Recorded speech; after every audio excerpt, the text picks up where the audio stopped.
Bonjour à toutes et bonjour à tous. Alors, dans cette nouvelle vidéo, nous allons voir le cheminement qu'a parcouru un homme pour devenir chrétien. Allez, c'est parti.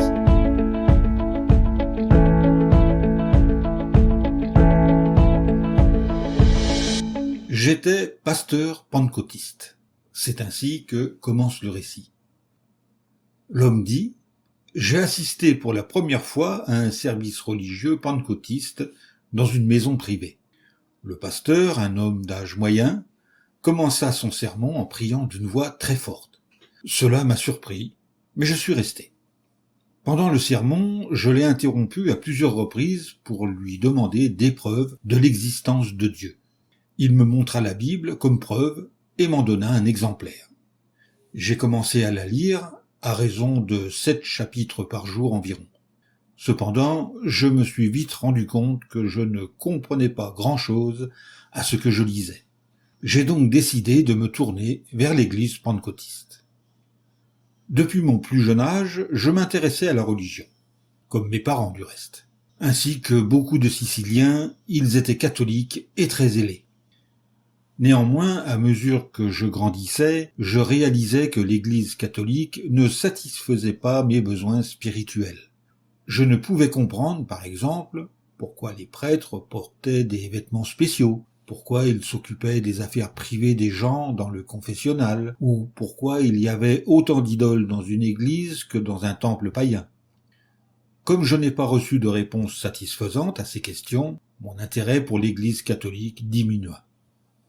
C'est le besoin spirituel qui me poussa à m'intéresser à la Bible.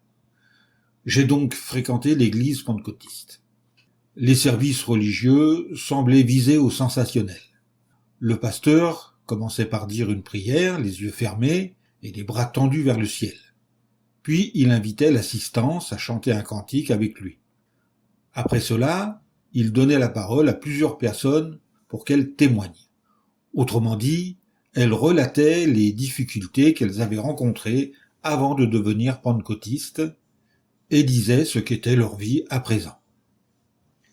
Cela était généralement suivi par un sermon basé sur un verset de la Bible. J'étais incapable de comprendre ce que disait le pasteur, mais je pensais que c'était à cause de mes connaissances bibliques limitées.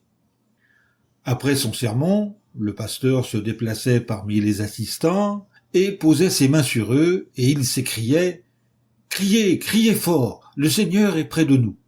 Alors les gens criaient « Alléluia, Seigneur, écoute-nous !» et d'autres expressions semblables. Plus tard, je me suis fait baptiser, et je suis devenu membre de l'église pentecôtiste. Je pensais que Dieu m'avait appelé, et pour cette raison, j'ai opéré de nombreux changements dans ma vie. J'ai cessé de fumer, et d'aller au cinéma et au bal, et je n'écoutais plus non plus la radio, parce que l'église à laquelle j'appartenais estimait que ce n'était pas convenable pour un chrétien. Les gens de la petite ville où j'habitais étaient stupéfaits de me voir ainsi transformé. Je parlais à tout le monde de ma nouvelle foi, exhortant chacun à venir à nous pour être sauvé et éviter les flammes de l'enfer. Beaucoup m'ont écouté et sont devenus pentecôtistes. À l'occasion de la visite d'un éminent pasteur américain, on me nomma directeur de l'école du dimanche. Je devais présider les réunions de la congrégation pentecôtiste au cours desquelles on étudiait un bulletin appelé l'école du dimanche. À cause de mon zèle exceptionnel, je fus nommé pasteur, bien que je ne sois pas passé par une école théologique. Pendant les 4 années suivantes, j'ai servi dans les églises pentecôtistes de la province où j'habitais. Bien que je sois content des progrès que j'avais faits, j'étais déçu de ne pas posséder des dons spéciaux que l'église pentecôtiste considère comme des manifestations de l'Esprit de Dieu. Par exemple, le don des langues. Mais un jour, mon désir a été réalisé. Tandis que je présidais un service religieux, et la prière, une voix me dit de poser les mains sur une certaine femme de la congrégation. Tout en gardant les yeux fermés, j'ai trouvé la femme dans l'assistance et j'ai posé mes mains sur elle. Il y eut immédiatement un grand bruit et elle se mit avec moi à parler en langue. Pour celui qui parle, cela signifie prononcer des mots indépendamment de sa volonté. Cette expérience me remplit de joie. Cependant, je n'étais toujours pas capable de comprendre la Bible, et cela me tourmentait beaucoup.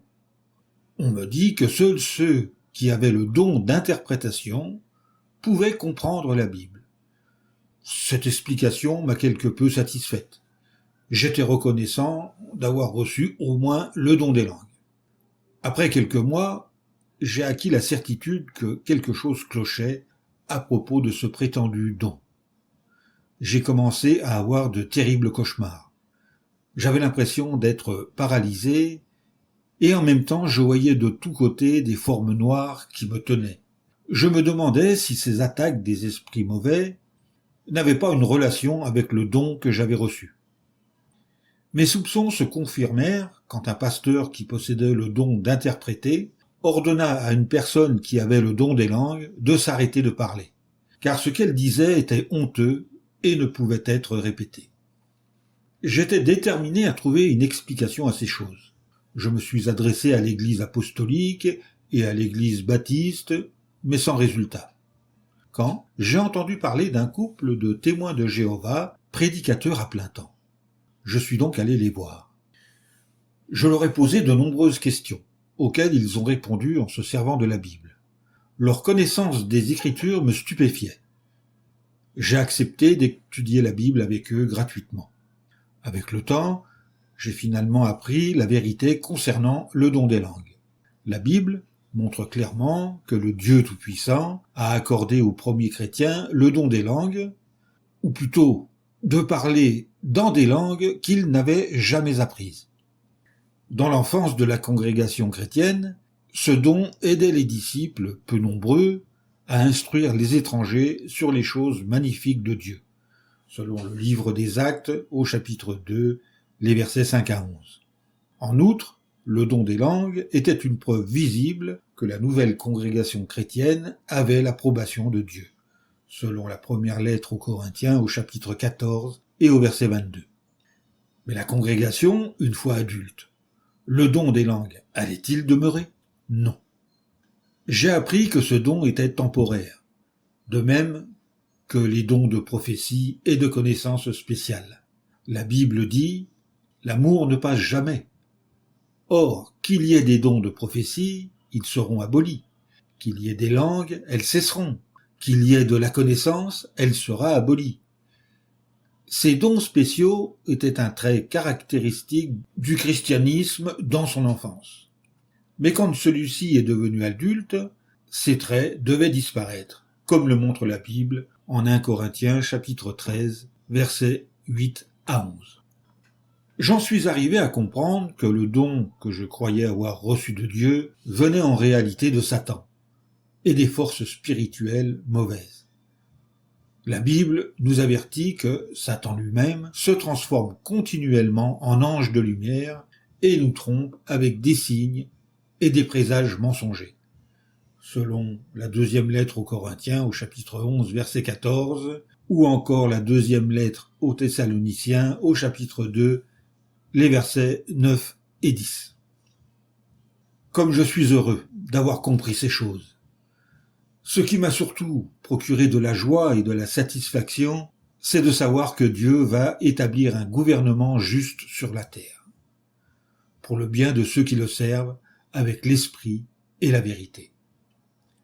La Bible promet que bientôt, sous la domination de son royaume, Dieu lui-même sera avec les hommes, et il essuiera toute larme de leurs yeux, et la mort ne sera plus, ni deuil, ni cri, ni douleur ne seront plus. Selon le livre de la Révélation, au chapitre 21, les versets 3 et 4. Cela fait 15 ans maintenant que je me suis voué au vrai Dieu Jéhovah, et que j'ai symbolisé l'offrande de ma personne à Dieu par le baptême dans l'eau. Depuis lors, mon but principal dans la vie est de participer à l'accomplissement de la prophétie suivante du Fils de Dieu Jésus-Christ. Cette bonne nouvelle du royaume sera prêchée par toute la terre habitée, en témoignage pour toutes les nations, et alors viendra la fin. Selon Matthieu chapitre 24, verset 14. Dans ma ville natale, où j'avais servi comme pasteur pentecôtiste, j'ai eu la joie d'aider beaucoup de gens à apprendre la vérité et à participer à la proclamation de la bonne nouvelle. À présent, j'habite avec ma famille dans une autre ville et j'ai le bonheur de voir les 3 aînés de mes 7 fils se joindre à moi pour annoncer aux autres habitants de cette ville que le seul espoir de paix et de bonheur est le royaume de Dieu. Avec tous les serviteurs de Dieu du monde entier, nous nous réjouissons à l'avance de voir bientôt la réalisation complète de la prophétie qui dit « Dans les jours de ces rois-là, le Dieu du ciel établira un royaume qui ne sera jamais supprimé. Et ce royaume ne passera à aucun autre peuple. Il écrasera et mettra fin à tous ces royaumes, et lui-même subsistera jusqu'à des temps indéfinis. » Selon Daniel chapitre 2, verset 44. Voilà, c'en est terminé pour l'histoire de cet homme, et je vous donne rendez-vous pour une nouvelle vidéo très bientôt.